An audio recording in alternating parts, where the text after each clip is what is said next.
Hey there, Gators. One of the things that I've been really grateful for while we've been learning at home is the fact that we have technology that allows us to still share some stories together and stay connected. And all that's wonderful. But I do hope that you're taking some time to play games and play outside and do some other things with your family. Well, today's story is about a boy named Charlie, and he was obsessed with technology. But then something happened, a storm. And you're going to find out what happened when Charlie McButton lost power. Enjoy. When Charlie McButton lost power. Written by Suzanne Collins, illustrated by Mike Lester, published by Scholastic. Published in 2005. For Charlie and Isabel, and for Reagan. Charlie McButton had likes and like-nots. The things that he liked involved handsets and bots, computerized games where he battled bad creatures. The things that he liked not didn't have blow-up features. Then one day a thunderstorm blew into town and brought his tech empire tumbling down. A lightning bolt struck an electrical tower, and Charlie McButton, his whole world lost power.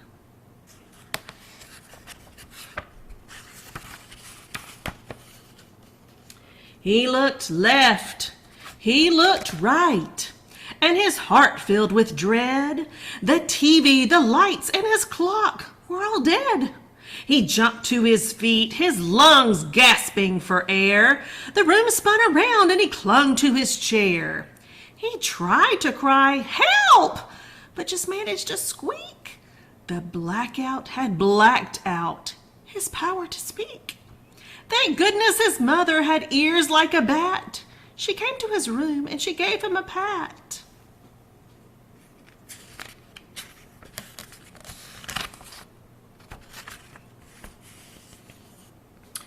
"Oh, Charlie," she said, picking up on his fears. "The lights will come back when the bad weather clears. You'll have to find something without plugs to play. Read a book, clean your room, sing a song, model clay. Could anything be duller than clay? Soggy gray clay on a soggy gray day?"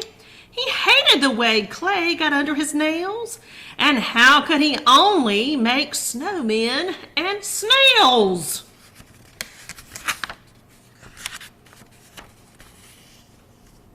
He dove for a gadget he'd outgrown last spring. It was handheld, outdated, not much of a thing. But he clutched the old toy like a lifeline that day. See, it ran on one battery. The size? AAA. He flicked the on-off switch to on double quick. But no happy humming sound followed the click. He unlatched a hatch and his blood turned to ice. The battery is gone from my backup device.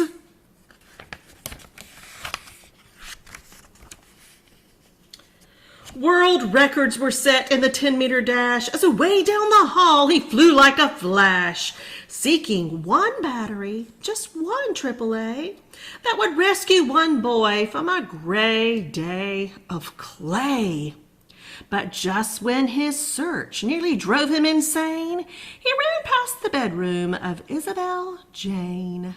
His 3-year-old sister was happily walking a doll back and forth, and the doll, it was talking. Now, dolls don't talk on their own as a rule. They needed a power source, some kind of fuel. In less than a second, he'd made his decision.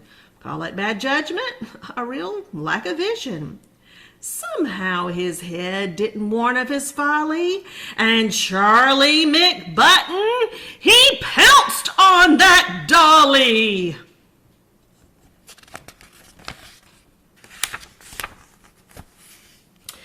plucked out his prize through the baby doll's dress, and Isabel Jane made a sound of distress. It was just a short walk to the foot of the stair where resided the McButton time-out time chair. To add to the fun of his term in the seat, Isabel Jane came to play at his feet.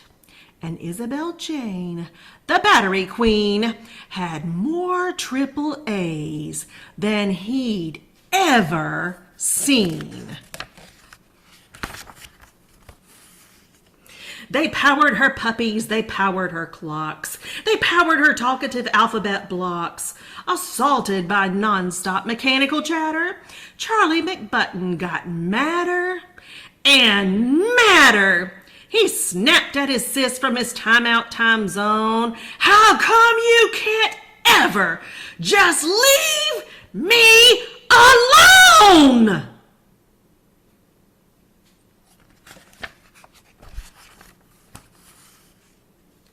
Her eyes filled with tears, and she gave them a rub. She went to the bathroom and hid in the tub. Then Charlie McButton felt totally rotten and couldn't help thinking some things he'd forgotten.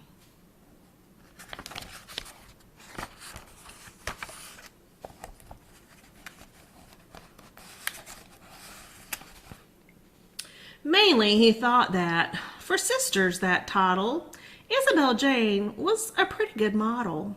She clearly adored him. She didn't have fleas. At dinner, she'd secretly eat up his peas. And sometimes, although he'd most hotly deny it, he liked to just sit there beside her in quiet, wrapped up in a blanket, watching TV, her head on his shoulder, her foot on his knee.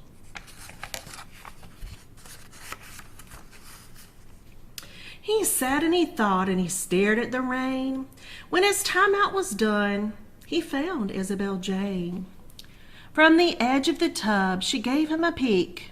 So he said, "Hey, are we playing hide and go seek?"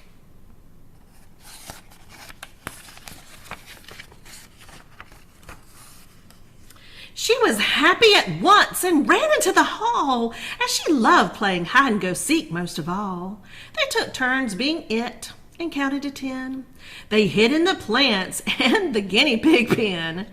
And when he found Isabel Jane in her quilt, they decided a big blanket fort should be built. Then the gloom made him think about dragons and spells.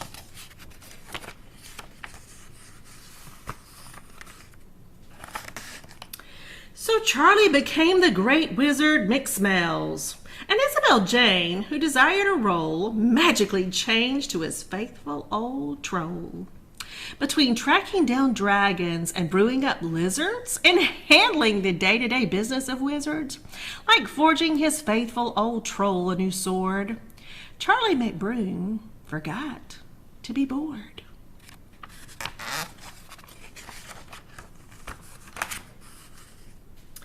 At supper they ate under real candlelight. The daytime had melted right into the night.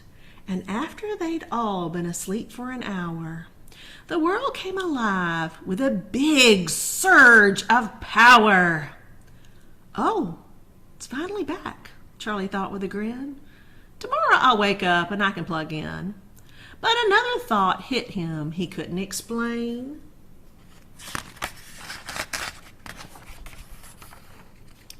I might also find dragons with Isabel Jane. The end.